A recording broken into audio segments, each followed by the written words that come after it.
Welcome. If you want to set up Face Unlock in your HUAWEI P20 Lite, let's go for the settings. After that we have to go for the security and the privacy. Tap on the face recognition. Input your currently logged method, so in my case it was the simply pattern. Right now we have to read the description, and after that just click to get started. Read all the stuff and tap agree. And right now we have to keep our face in this circle, and right now the smartphone starts scanning our face and the setup is complete. So right now we can just try to unlock the device with our face.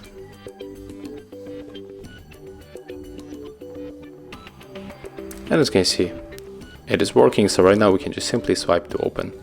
Thank you guys for watching, leave thumbs ups, comments and subscribe to our channel.